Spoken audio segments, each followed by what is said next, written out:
the rest of the story.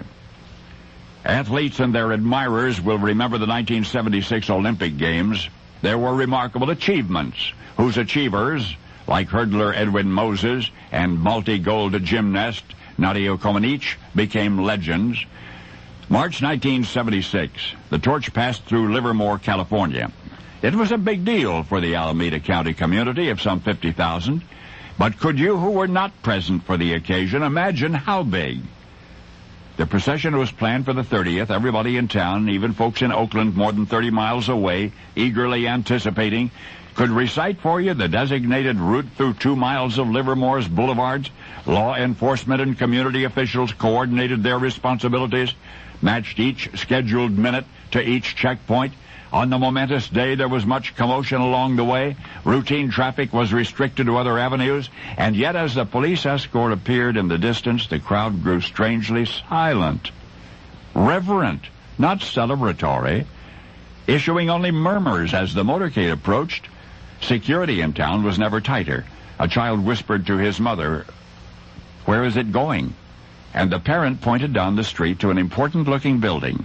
And there on East Avenue, the procession stopped in front of the Livermore Firehouse, which then became, and which is to this day, the home of a beacon that has since illuminated the planet.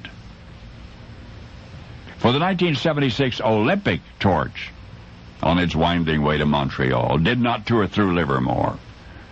The heavily guarded guiding light, which was instead solemnly escorted through the city streets that spring, was a light bulb. A solitary electric light bulb that had hung from the ceiling of the city's old firehouse since 1901. But when the communities of Livermore and Pleasanton got a new firehouse, the firefighters insisted that historic relic, manufactured 3/4 of a century previous by the Shelby Electric Company, accompany them to the new facility. And there it is even still, unshaded in its socket, hanging by its electrical cord 18 feet from the floor. An internet-connected camera is trained on it 24 hours of every day, for folks far and wide long on to the centennial bulb before turning in for the night. A comfort, they call it, a glimmer of hope in the oft-times gloom. For you see, with the exception of a mere 23 minutes during which that extraordinary artifact was disconnected and transported to the present Livermore Pleasanton Fire Department headquarters, the ancient light bulb has been blazing non-stop, has been burning continuously, night and day, since it was first installed in 1901. The longest anywhere record, of course, but also a unique and incredible symbol of the ever-vigilant firefighter.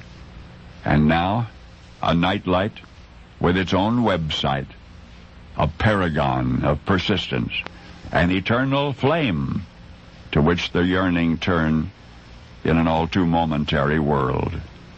Now you know the rest of the story.